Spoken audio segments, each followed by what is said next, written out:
Hi, this is Patrick at StopSprayingUs.com, and I've been studying the geoengineering that's been going on for decades. They talk about spraying sulfur dioxide into the clouds to save us from global warming, because if we don't spray the skies, we're all gonna die from global warming. But now, this was such a, I was just blown away when they actually came out and said this stuff. This character.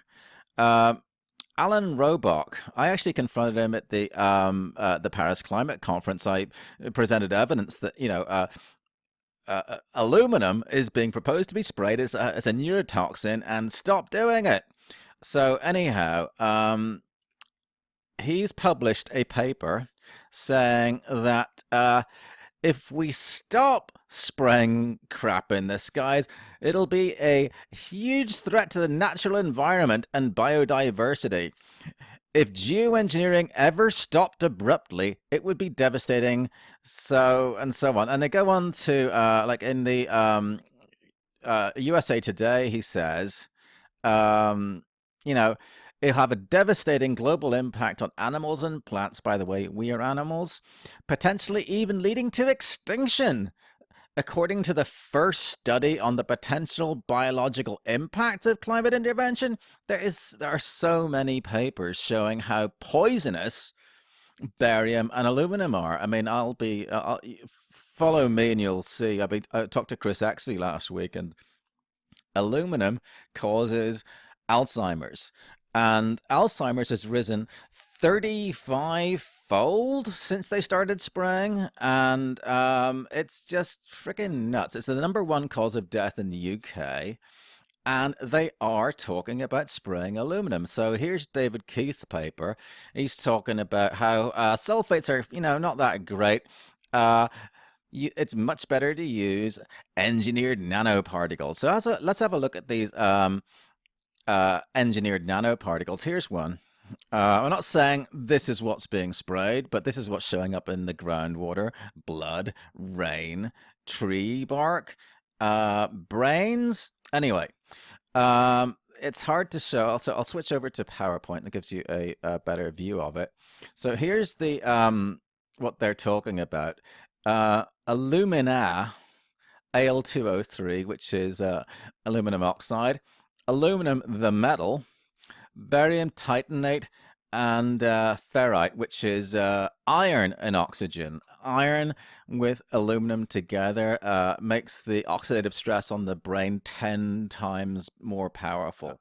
So back to here. Yeah, so that's how I got the PowerPoint. So they're saying,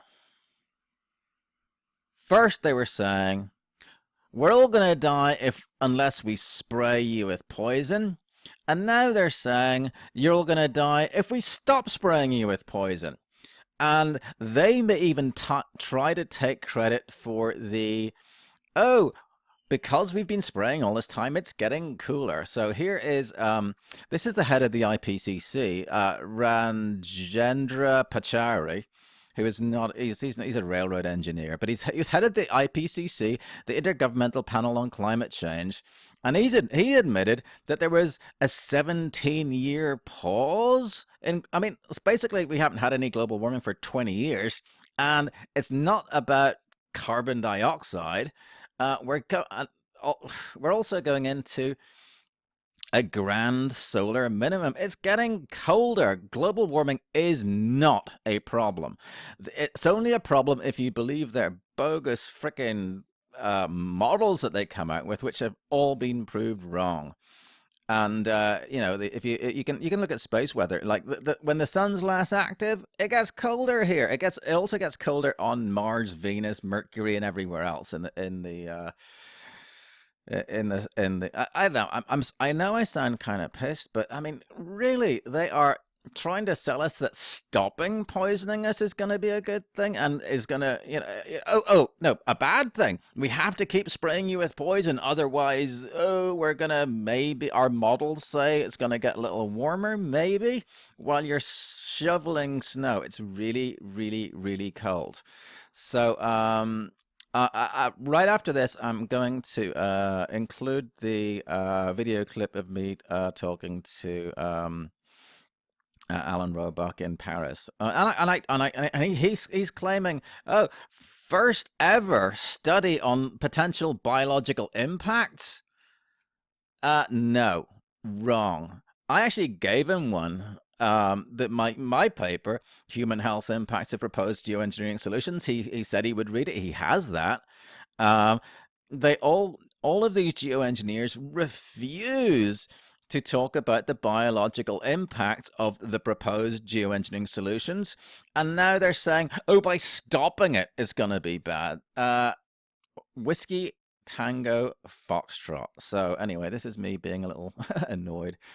So yeah, there you have it. And here is the video of Alan Roebuck. Anyway, I did want to ask about the health effects, because in your negatives, I didn't say anything about health. Health of the sulfur? Or whatever is being proposed to be... So we looked at sulfur in the stratosphere, and my original list has enhanced acid rain, because when it falls out, it's got to go through the troposphere. But we calculate how much it would be, and compared to the acid rain that we have today, a byproduct of burning fossil fuels, it wouldn't be very much extra. There might be, it's not good to breathe sulfuric acid, but compared to what we have now, the buffering capacity of the land, it wouldn't really be a significant impact, so I sort of took that off.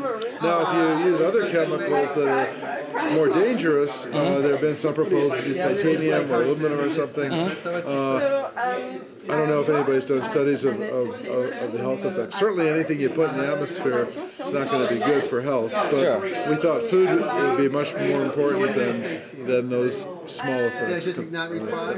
But there's a lot of research on the toxicity of aluminum and barium. Well, I don't know why you bring up barium now, but it's... Well, because it's in Dr. Keith's paper, the Photophoretic levitation of aerosol particles. Those discs, it's a top layer aluminum oxide, then aluminum metal. According to that, they would never fall down. They'd be levitated forever. So. Well, until the sun goes down. So in any case, it would be a large amount injected into the atmosphere, and there are many... I don't know, except for that paper, which sort of there's another one published, and nobody's really studying that I know of massive injections of other chemicals. It's cloud brightening is salt from the ocean, which is there anyway, and the stratosphere, most people are focusing on sulfate aerosols. So. Well, my first reference in my paper is the Pope article from 2012. They talk about how sulfates are ineffective. They should be using aluminum and barium.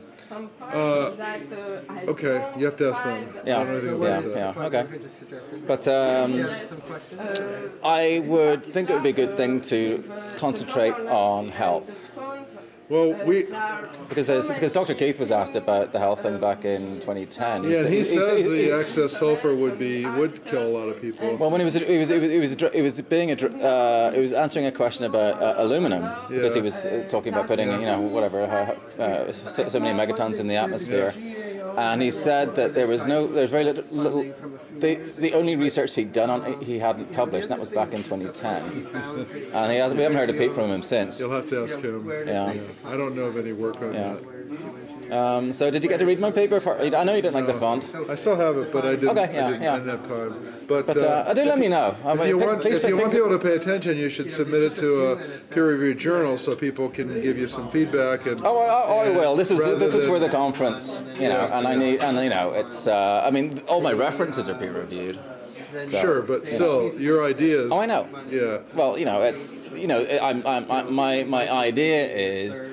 There's literature saying that sulfates are ineffective because they coagulate and fall out of the sky, and it's been proposed by more than one person to put aluminum and barium in nanoparticulate form into the atmosphere, and there's a bunch of science and literature showing how those are highly toxic, and so send it to a journal that where people, health effects of air pollution or something like that, and where people with expertise, unlike me, who can evaluate that. Okay. But I've got many other. I know you have reasons. many things to do, but I would request to add in your list health. Okay, I just wanted to say I've got many other reasons why it's a bad idea. So That's Okay. not going to change my basic balancing. All right. Okay. All right. Thank you. Okay.